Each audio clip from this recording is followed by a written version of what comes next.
right. Good morning, everyone. Good morning, David and Adam. We have Adam in the house. Let's get to the point. This is our next episode coming on this week. So, we actually have an interesting, exciting episode because we have a multi talented and skilled entrepreneur that's sharing some, I suppose, outside California perspective and insight. So before we begin, thank you, David, for joining all of us again, because after leaving the show, you make me feel smarter. Um, the drums goes. But it looks like you are enjoying the sunshine in your car to get some Oh, quiet time. yeah. The house is a little bit noisy, and so That's the yeah. way it is. Yeah. Well, Adam, what's up? Hey, I'm glad you're here. glad to be here. Glad to be here. And yeah, I actually have I used to live in Northern California, so I have a 650 area code Oh, phone number still, even though I'm joining you guys from the other side of North America today. So, such an honor to be on this show. And I just have to say hello, good day to all of my fellow Californians. yeah. Well, Yeah, North America means Canada. Right. Thank you for Okay. clarifying. So all the Canadians out there, because I'm going to do a little plug, David, to all the Canadians that's going to be watching this in my private network that's based out of Vancouver. Just shout out to them because I think they will find value if they're interested in considering the US to invest, right? This is like the Absolutely. prime time now, like irregardless of COVID and this pandemic, I think globally we have something to actually benefit from. Blessing in disguise, but again, just kind of putting it out there. Glad to have you from the other side of North America.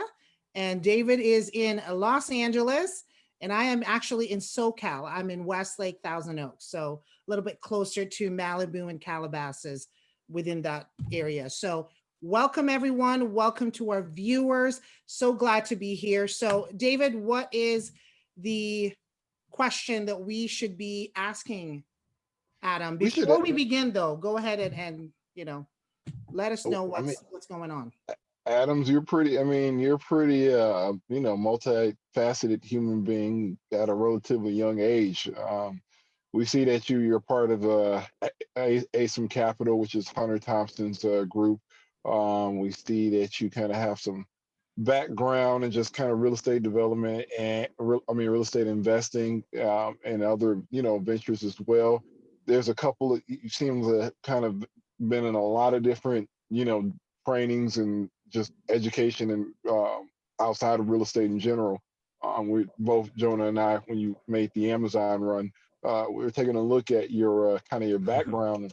It's some impressive stuff there, and you also have another California, I guess, connection that you didn't mention, and you did some studying at UC Irvine, which is really a big, school down where I'm at, and that's, as I well. almost forgot about that. I was like, did he get that right? But you're right. That was, man, thank you for jogging my memory. I took one course through UC Irvine, high impact Nice. business. I forgot about that. Thank you. There we go. You guys are helping Yeah. me grow. Well, my son actually, we went to visit the UC Irvine, not the Irvine branch, but the other one, the other location. I took Is it that Santa online. Barbara? Yeah, I took that online in like 2015 and forgot about that. Thank you guys cool. for jogging my memory. You're just like probably what I'm guessing, and disclaimer here, this is not like scripted or anything. So, whatever I'm saying here, it's not to be biased or politically trying to hit anybody, but to those that are watching, yes, when we aired the previous episodes, we were talking about real estate, we're talking about some politics related topics, but with you, we want to talk about how exciting that is to have your experiences and the knowledge that you bring. And I know with COVID, David and I, we were just chatting with you before we started, the whole digital space and the what ifs of what COVID and the pandemic could look like for many of us, real estate or not, as a small business owner, as an entrepreneur, self-employed, and running our side hustles. we'd love to hear, a little bit of how you began aside from, the LinkedIn. Tell us like the actual like heart of that, like what makes you get up in the morning with our time difference? What excites you to do what you're doing now, real estate or not? And, kind of like what were some of the challenges that you've seen since we started with COVID that you want to identify and kind of, shed some strategies maybe that, someone like me or David can learn from as well. Like Hmm. you said, it's all about growth, right? So we're Right. learning from you. Maybe you can learn from us. This is what it's all about. So let's get to the point. Okay, please, yes, because your background is probably the most well traveled. Just in a well traveled, not in a recreational sense, like in a professional sense. I Yes. mean, we see you've been in Belize, we see you've been in DC. You've kind of been all over the place. Kind of a professional nomad from what I'm seeing on LinkedIn. And you can correct me if you're wrong. I mean that in the most positive sense because you've had a lot of experiences in a short amount of time That's professionally. right. Yeah. So I think if you can kind of share some insights as what led you to that, where normally when you see that you question, is this person in the military? What led them to kind of moving all around? Sure. Yeah, it's funny. I have gotten that before sometimes, not a lot, but every now and then someone will ask me if I'm former military. I think probably because of what you're saying, the traveling that I've done. And I want to talk about some of the benefits of being able to pivot your business during this time that we're living in. But I also want to say this too, traveling the world and living in different places. As you mentioned, I lived in Central America. I'm in Canada now. I've been all over Europe and a little bit of Asia. And one benefit I think all three of us have, well, Jonah, you're Canadian, but you're also kind of American too. I have definitely found a trend that, like, for whatever reason, in general, Americans we do tend to be go-getters a little bit more than any other country that I've seen. And what I mean by that is it might be like the entrepreneurial spirit. You kind of look at like what inspired the country from the first, like the beginning days was people leaving Europe that were go-getters because they were going across an ocean, risking their lives, and then coming to the like. Can you even? I can't even imagine what it was like where I live in St. John's. Which the what like you look at the water on the ocean here, it's so choppy and just like, man, were ships making their way across that 500 years ago? They So did. the They did. people with the, I don't know if this is what rating this show as PG or G or whatever, but I'll say the people with the cojones were the ones that were coming across the ocean and like founding this nation. And that same like spirit continued on. And I can't speak for every single American because I do think we have some lazy ones out there. But in general, like sometimes it can be a detriment. I think in the US, like we have this 24/7 mindset, and sometimes we don't know when to shut it off. Like 24/7 Walmart and this and that. Like you go to other parts of the world, they don't have that. So they are a little bit more laid back, but I just look at in general, like this is a great place to be if you're an entrepreneur or someone who's just hungry and want to just keep growing and growing and growing. I haven't really seen anywhere else in the world that has the same spirit, maybe except for like a city state, like a Hong Kong or Singapore or something like that. So that's my takeaway on being American. So you guys can all, even though I feel like we're we're on an interesting psychological attack on our country right now with what's going on in the virus. I'll be honest, I don't pay a whole lot of attention to the news or politics because I've just noticed all that does is take away from me putting my energy into my business. It And does. so I am not at all at one bit happy that I have to walk around like this in public now. But you know what? I can't change that. As much as I wish I could, I can't change that. So the one thing that I can change is my business. And that's just the advice that I give to anyone listening today is take a step back and figure out what can you do to, as I like to say, take your life to the next level. And I think, when COVID first hit, I was blessed because I was already working remotely full time. And I think, Jonah, you touched on that. And David, you did a little bit too. So it was interesting how, I'd say from a productivity standpoint, I didn't really skip a beat. But one thing that I definitely noticed was, and I think that most people in our world realize this too, was just like the power of video conferencing and Zoom and just how much you still can accomplish in doing what we're doing right now. and then, you know, taking that and running with it. So not like figuring out how can I implement Zoom to the next level in my business, even like something as simple as like my background. I see, Jonah, you've got the green screen going on here too. I've got 2 studio lights, a webcam, and a green screen. And I tell you right now, like how you guys are seeing me and looking at me, and it also, you know, I got a $100 microphone I got on Amazon. Like it all looks and sounds pretty nice probably, but if you could like walk into my house right now and see my setup, you'd be like, wait, what? Like that's your studio? Like, yeah. So you can really make yourself look like $1 million for $100 if you just do it. And I Or think $0. yeah, all right. Like you could exactly. So my advice is like if you're looking to make a profound statement from, we'll just say from a Zoom meeting perspective right now, just you'd be surprised how far like a nice looking background and a good microphone will go now, and people will look at you even more as an authority once you get that down. That's some great advice and some great insights. Something that I have to kind of add to my own. I need to find out if there's a green screen app for iPhone so I can kind of change it. Yeah, I mean, you can. I know you even on Zoom. Like we won't we won't go into it now, but there is a way right now, even on your phone, you can do it. Okay. What I've seen, it's not that, it doesn't look that good though. To be honest, it's better to go get a green screen and use the laptop. That's my 2 cents on that. I know Got it. Facebook has it. Facebook has it. Oh, I didn't know So Facebook had yeah, done so it. if you Okay. go on your messenger, you can actually, there's some screens just like we use for Zoom. So FYIs, I had a little bit of an experience from that personally, but it's not as good. So you're right. So I think the best way is really a desktop, or having that laptop, and make your And package yourself up. So if you're just starting out and you're pivoting, like you're saying, Adam, like there's many different ways where it can cost you $0. mhm, $0, there is. so um great points. I like the fact that you were mentioning about the go-getter spirit, right? So I think right now with all this stuff happening on the news, it's best to stay away from it. Yes. Yeah, So it'll. right. Yeah. I get inspiration on that too from I don't know if you guys know who Russell Brunson is. Actually, he's the author of many good books, including this one right here, Traffic Secrets. If Yes. you're doing any type of internet business, I highly endorse this book. You'll get Yes. plenty of ideas from it. But I really look up to him in a lot of ways, and I found he's one of the main He's a big. genius. He's one of the big names out there who is leading by example. Like you will not see one political comment whatsoever like coming from any of his content. It's all about like just how are you going to grow your business. Yes. And it's a distracting time, so control your energy and put it into your business, guys. That's the best way to do it right So now. since you brought that up, Adam, I just want to kind of sneak this in.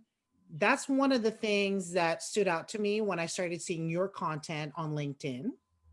And that's when David said to me your name, I said, yes, we've It's met, funny that it was right? you, right? So it was like, yes, I totally am familiar. I've been seeing your content. So I was, kind of sharing a little bit of that with David. And what I appreciate with that is a lot of people that are transitioning or pivoting, which that word is so commonly used now because we have no choice. I think that book with, Russell, it's a must. Mhm. And I actually had a short stint experience with his program, and this is not to plug any advertising or anything, through my mentor. He Nice. was actually a guest in this private group that I had. It was really to talk about marketing, using this digital age where we now have COVID, and we have no choice but be on a digital platform. So I just want to note that. And one of the things that I appreciate with your content is you're literally talking about this digital posturing yourself, because honestly when I think about that, we have no choice. There's no more option. This is what it's going to be, the new norm.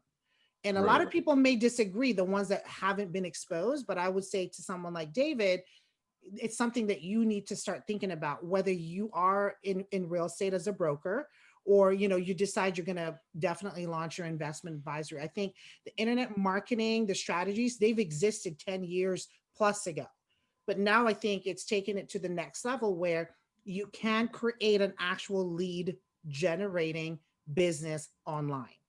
And I think that's where you can kind of, look at the client acquisition. I mean, it's so in depth. But I'm just saying, I appreciate your work on that. I am seeing that on LinkedIn. So, anybody that's tuning in, they haven't seen or connected with you, appreciate that. And David, you need to get on that. You need to start doing that. Well, so to your point, well, thanks for those insights. But I have a question for you, Adam.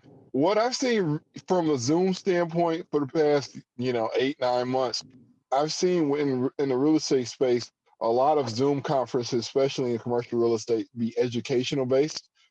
They haven't been really heavy on networking. I think some of them are starting to transition to more, offering networking opportunities inside kind of like informational, conferences online through Zoom.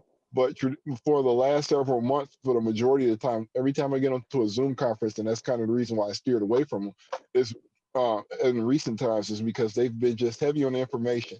And what really I think will be valuable for someone like me or anyone who's in the real estate brokerage space is being able to learning how to build relationships with people over Zoom, and also being able to get prospects to make the transition from a face-to-face meeting or a phone call to a Zoom, especially in my business where a lot of my target clientele are older.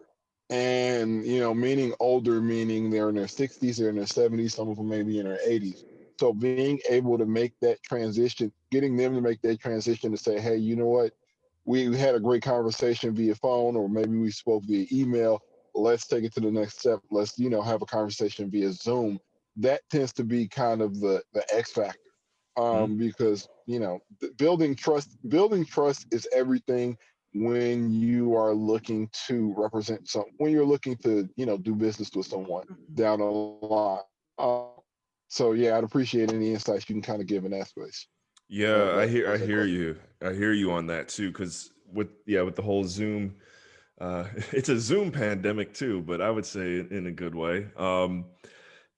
There is a lot of educational content out there, and it's also tough to like differentiate, like, okay, so who should I get my information from? I think that's the biggest challenge that most of us are facing right now, myself included, is, and this is my advice to anyone listening, you really want to limit your information sources. I know it's great to be plugged into a bunch of different podcasts and mentorship, this and that, but I think if you can keep like whoever is influencing your life down to, like, say, for example, 3 to 5 different circles, then it'll help you stay more focused. Because you might hear, if you're just looking up any different meetup group at any different piece of information, you're going to have confusing thoughts, because not to say that anybody's wrong, but you're just going to have all these different approaches that might work. But again, at the end of the day, like, you got to pick one. And so, like, one meetup that I've attended like 3 or 4 times now, and Jona, I saw you there like a couple of weeks ago or whatever, and I don't go every week, but I found, he's someone who cares about people. He's really good at bringing people together. And it's just like, it's a good way to go if you want to meet people. So again, anyone listening, Jona, not Jonah, Jona Weiss's Real Estate Connections meetup. He does it every Wednesday.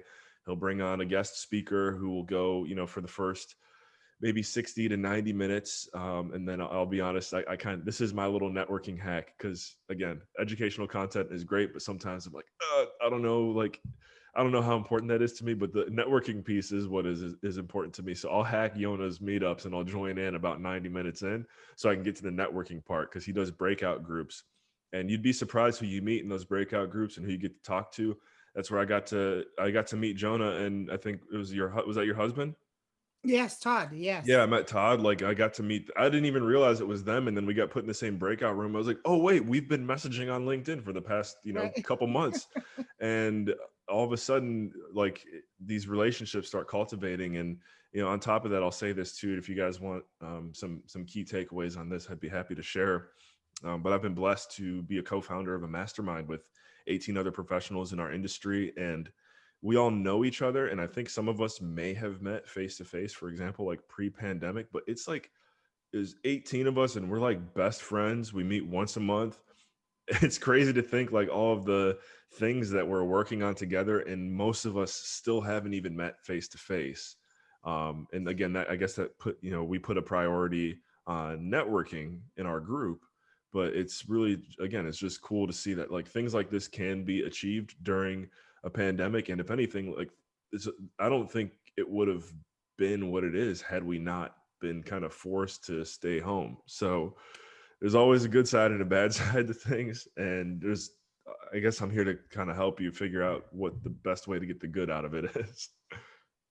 I guess it's I was, pushing it, right? Like COVID pushed everybody to kind of think Right. that way and say, we can do stuff even if we haven't actually physically met, which is Hmm. a good thing. That's a good thing that's coming out of this. It's So very speeding things relatable. up. It Yes, makes things move faster. So right. you gotta adapt. Like if you don't want to adapt, you're gonna just end up in the long run, I think, slowing yourself down. That's that's just like that's how it is. So with all the good stuff, were you trying to say something, David? I just was gonna. yeah, no, yeah, I was gonna say that, Adam, you brought up some good points about one, limiting the sources where you kind of get your information, because to your point, you could get information from several sources, and all of them some of them may be conflicting, and it's not because they're not wrong, it's that because they're wrong, it's because they may be market specific. And that's a conversation and that's something I've kind of pointed out with like certain sites like Bigger Pockets, where people go and they get information, and they're having expectations of returns in their market, based upon somebody else's experience in a completely different market.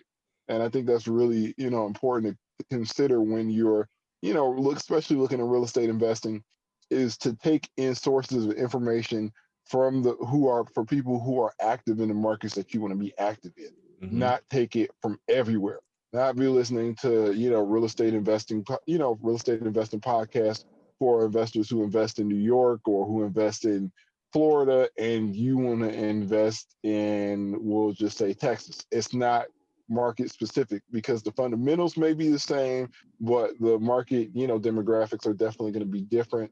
And you're going to have some I guess some disparity in information once you actually get to the market that you want to be in, if you're using information based upon other markets. So it's really, to your point, it's really important to hone in on just the information sources that are relevant to what you aspire to do, where you It's aspire to be.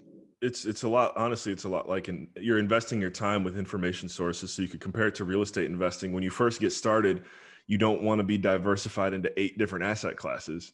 You might want to be doing your homework on 1 or 2, 3 tops. So just like, how many podcasts are you plugged into?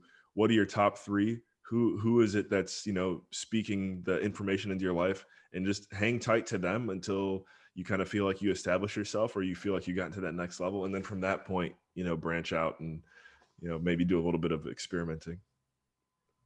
So do you Yeah, think that agreed. people are going on these, networking events with the keynotes? Do you think they're just opinion based? Do you think they go there mainly for the networking, or is it for the content, or That's a half good and half, question. right? And then, you know what? I'm going to say something that might kind of like hurt people a little bit here, but this I have found this to be true too. Real talk, real talk. um, Free is great, but you have to take it with a grain of salt. And I say that because, like, if you're going to a networking event that's free, and I actually, now I say this, I can't think of any off the top of my head that you would have to pay to get into, other than, like, for example, the mentorship program that I teach with Hunter. There's a price tag on that. What our students and the people a part of our network are getting out of our meetings when we come together is, comparatively speaking, much more than someone's going to be getting out of going to the other meetup that I mentioned earlier. Again, the other meetup is still valuable. You're still going to go network there. You're still going to meet people there, but you kind of got to realize, like, I don't know why it's like that monetary investment that you're willing to make. Like, you just take things more serious when you put skin in the game. I don't know how or why or the reason that is. But I think if you are looking to get a lot out of this time, you can go to free events and get as much networking out of it as you possibly can. But I would recommend, putting some capital somewhere into someone that you trust. And, that's, Well, that's just a good well, practice in general. Adam, I was going to say, to your point, you can kind of, and so I keep updated with like Biz Now and Cranes, and they'll do networking events. And of course, there's a price tag attached to it. But the reason why there's a price tag attached to it is because the people that you want to reach out to on LinkedIn, maybe the people who are not active on LinkedIn, but they may be a prospect. I've noticed that at least in my business, a lot of prospects are active on LinkedIn. I mean, like even if they have a presence there, they may have a presence there, but they're not active on it. They're not constantly posting. They're not actively engaged. So if you still want to connect with that person, especially beyond them accepting your connection request, because that's a different conversation. But going to like a lot of the paid events may be an opportunity for you to be able to have a connection or connect with someone that you normally wouldn't be able to connect with. I just So had a if you're light trying to bulb get go off. yeah, I just had a light bulb please. go off because you guys are in California. I don't know how I forgot this. You guys have to look up a networking group called Phoebe, For Investors by Investors, one of the largest groups there in Southern California. That's Hunter's a part of that network, and I don't know what the membership dues or fees or whatever it is, but I know they have been consistent through this time. And like anyone in that group they're very happy to be a part of that group. So there you go. There's where you can kind of spend some money to get into a good networking group. Phoebe, For Thank, Investors by thank, Investors. thank you for the reminder. I actually had a conversation with Jeremy Roll earlier this year, Nice. and There you go. Yep. yeah, I get the emails, but for whatever reason, I haven't been able to jump onto the evening calls, but I'm going to make it an intention. I think there was it once or there. I don't know if they're once a week or once a month, but I think they're like Thursdays at 7 p.m. Yep. But yeah, that's going to be a part of my attention. Jeremy Roll, it's funny because he was basically Hunter's first real mentor in commercial real estate. So I like to joke with him and say that he's my grandfather of commercial real estate. He's actually Canadian. He's from Montreal, guys. So fun fact. Yeah. There you go. There you go. See, it's spread the love. Spread the love. But to both of your points, I totally see it. I mean, when you invest in an actual event, mastermind group, or the networking virtually, before COVID happened, we did have to pay to go in and learn and hear keynotes and network. So my question to you, Adam, is how has that changed sort of your direction when COVID happened? Did you recognize a big change, or were you already doing this anyway prior to that? I didn't feel much. Like for me, if I was to talk about my business, I didn't feel much change. The only difference is now I've really thought about being in California. I was more of a, anywhere, anywho network type. And I just love learning from other people. With what I do, being in sort of in a digital entrepreneurship as well, I didn't feel the need to be limited. Yeah. So where were you at before COVID and after COVID? And what can others learn from that, whether they are in real estate or not? Just something, that they can kind of strategically implement. Of course, you drop some really good notes, like talking about Russell's book, definitely a must. But I think a lot of people might get overwhelmed with that. I think just taking basic steps. So just, putting that out there. We're not telling you to get the book because it might overwhelm you. And then, you'd be like, well, we saw that on, the show, and we don't want that. We're just saying, like taking it to the next steps. Share with us like an ABC type strategy. Can I interrupt? Can I interrupt one point? So, a part of our, LinkedIn lurking that we were doing while you were on your Amazon run was that you're also part of, also part of the Black Swan group, or kind of negotiations. And then what I do want to share, which was a book that was a game changer for me, and I wish I actually read it before becoming involved in real estate investing, especially being in joint venture partnerships, is Never Split the Difference by Chris Voss, who's the principal of the Black Swan Group. And I see you're involved with that. And if you can kind of share some insights, that'd be great. Yeah, and I'm happy you guys did this research because it's making me like rethink what I have, because I'll be completely honest with you guys, I might need to change that, or just at least change how I have it presented on my profile, because the reason why I put that up is because about 2 years ago I went all in on their content and pretty much learned just about anything Black Swan at the time that I possibly could, to the point where I was like, you know what? I'm gonna put this on my page for a marketing piece. Like, it helps, but you know what? I might actually need to take that down. At the same time, though, that's a great resource for negotiation tactics. I think my biggest takeaway from Black Swan Group is I'm guilty of this, and still, even sometimes I catch myself doing it. But I used to ask, in like any certain situation, I used to ask the question why a lot, and I found out that why, especially when used like, well, when you're not paying attention to it, can come across as an attack. I don't know why. Or as Black Swan Group would teach, I don't know what makes it that way. You replace why with what and how. It's a more proactive way to ask questions, whether you're, trying to close a sale or just network or get to know someone. I'm trying to think of an example here. So the trigger points. Yeah, like for Understanding example, trigger points. like I've got this blue bottle here, and if someone was like, well, why would you get a blue bottle? To me, it's like, wait, why are they saying it? Like, did I do something wrong?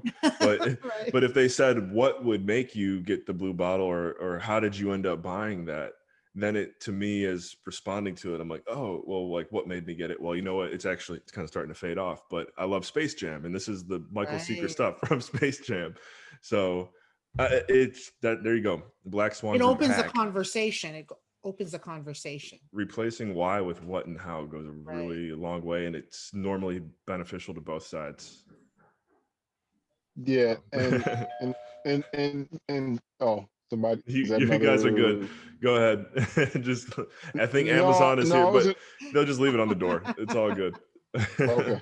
No, no, yeah, but what I was gonna say, some takeaways from the book for me just really was how, using a lot of his techniques help you with if you're negotiating a raise at a job, if you're negotiating in a business transaction, if you're negotiating, roles and responsibilities in a partnership. And that's what was a real takeaway for me, to be able to utilize his strategies in the book to be able to essentially not, I don't want to say get the upper hand, but to be able to control the conversation. And those are things that I wish I knew personally before becoming involved in, real estate investing, especially in, JV partnership structure. And I just think it makes you, it allows you to have more control of pivotal situations.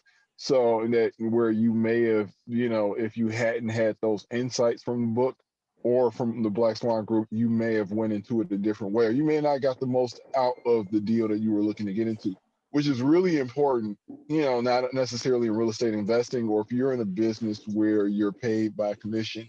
So it creates a lot of value. So I was kind of intrigued when I saw you were part of that group. I was like, wow, this is something, really important, especially if you're in the business world in general.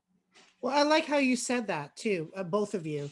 And to your note, David, I think when you said, I wish I had read that book or have been around that content before you started this business being a broker, because I actually had a very personal, not personal like that we were personally related. No, it's more like a personal experience where I had to hear somebody talk about working with their brokerage as a realtor.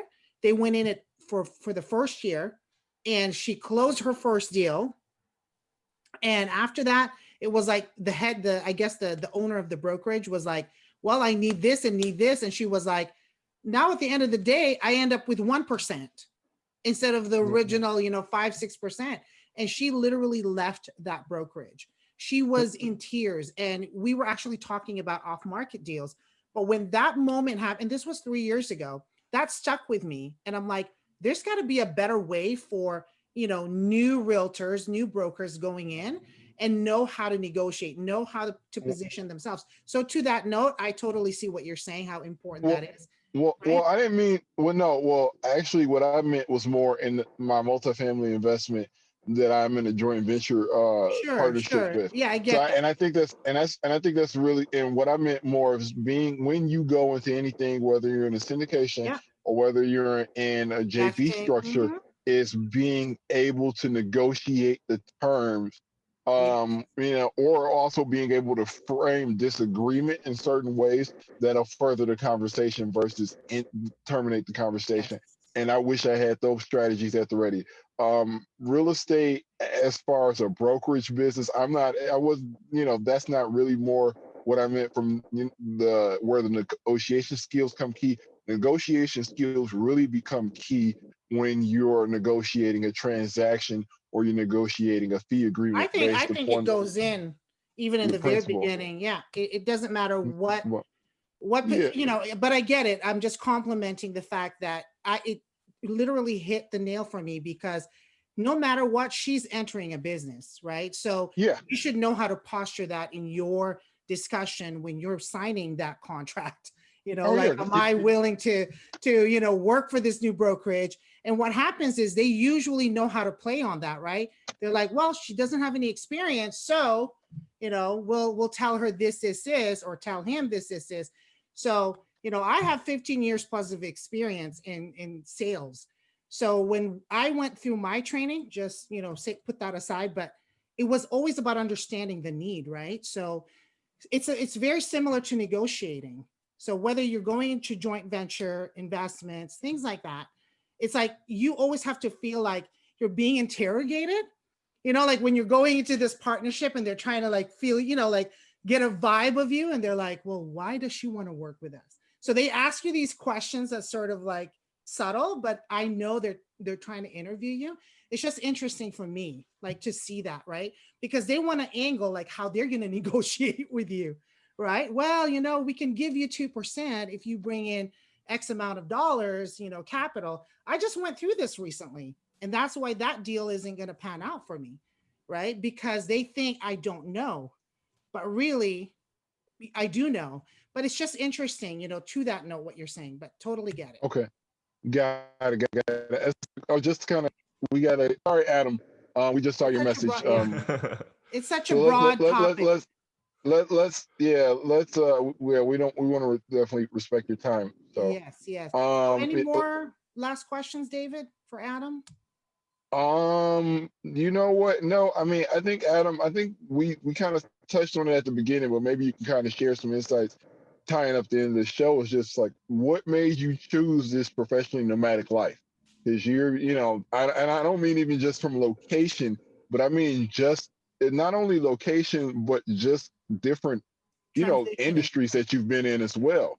I mean, from being all, traveling internationally for business, but also different types of business, because you've been a realtor, you've been a basketball coach, you've been an ASIM Capital. I mean, that's quite like you are. I With mean, Russell Brunson's, I mean, you are. Yeah, I mean, you are you're quite versatile.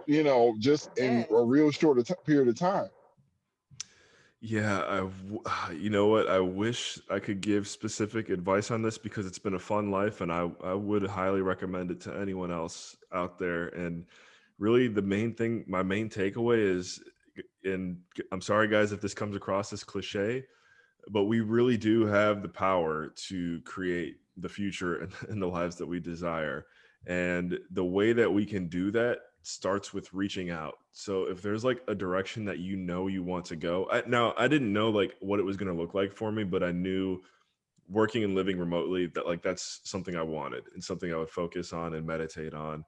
I knew that I wanted to be a college basketball coach back in those days. I knew that I wanted to be a realtor, and like that Remax brokerage I was with, like I reached out to them but when I went to Belize, I reached out to people there. When I went even to my college, it all started with me reaching out.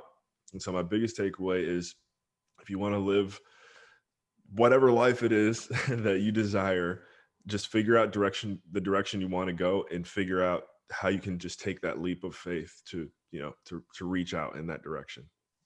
I love it. Let, It's like a let, let, specific ask. Yeah. Last question for you. So when do you give yourself like a certain timeline that if you don't, and the reason if you don't reach a certain goal by a certain, like, say I don't reach this goal by a year, or I'm gonna, I'm on to, trying another business, or is it what kind of drove that transition? Because it's if my math is off, it's been like 7 years since you've been out of undergrad or Mhm. so. And that's a real short period of time to kind of had your hand in all these different, industries and locations. So Yeah, what's kind of do you create a deadline for yourself before you move on to something else, or how do you kind of operate? I wouldn't necessarily call it. I don't think I set any deadlines looking back on it now, and I think pretty much what ended up happening was, I did the coaching thing, And that helped me realize that I was passionate about leadership, but it also helped me realize I didn't want to do that for the rest of my life. And then I got into corporate through Sherwin-Williams, and that helped groom me as a professional. Like I got all my like sales and training and all like the typical like corporate skills that you need to understand how a business works. Like I got that from Sherwin-Williams. And then I don't know, looking back on it, kind of feel like I evolved. I decided I wanted to have more control over my schedule in my life, and I saw real estate as a way to do that. So I moved into real estate, and then once I was in residential, I was like many of us, was like, oh my God, everything in real estate isn't just HGTV. Like there's the commercial side that's a lot more fun, and you can do a lot more things with it and not be as stressed, in my opinion. So that's when I made that transition. And I have to say, like where we're at now with ASIM Capital, and then also quick plug to libertyfund.io. Go ahead and check that one out. It's two great places to be to just grow into the future. And then while I'm doing that, I'm making my podcast and doing all the other fun things that you guys are seeing on LinkedIn. So no, to answer your question, no deadlines. Last question. How do you the last question? And I'm sorry, John. How do you juggle Liberty and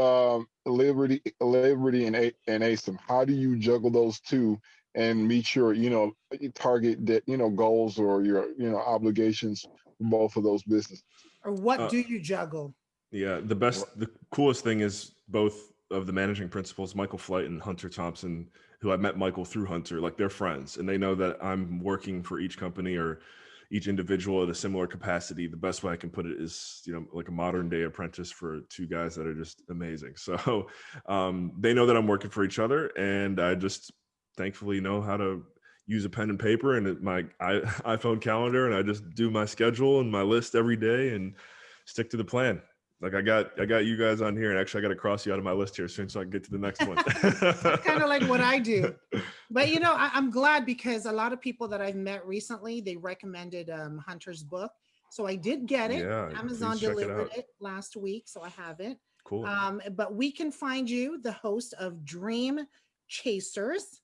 And of course, you're a master connector, so you can definitely find Adam. Reach out to me on LinkedIn. I think that's a good place for that's this right. conversation. You all can find us on LinkedIn. We're quite active there, and we share the same ecosystem and just spreading the love, because we are in this pandemic crazy time going into 2021. So let's get to the point. We appreciate you, Adam, for coming in, sharing about mindset growth, sharing about, where you started and how you're the other side of North America. So much love about that. And anything else, David, thank you for co-hosting, for being here. And so Adam, anytime you want to join us, we're here. We're going to keep going, and looking forward to seeing how you evolve with your latest digital marketing videos. I love that. Thank you. And, again, you can find us on LinkedIn. I'm on Instagram. David is on Instagram as well. And Adam, I don't know how active you are, but go ahead and I'm there. I'm everywhere. You can find me. So there you go. All right. Have a great rest of the week. Thank you for joining us at Let's Get to the Point.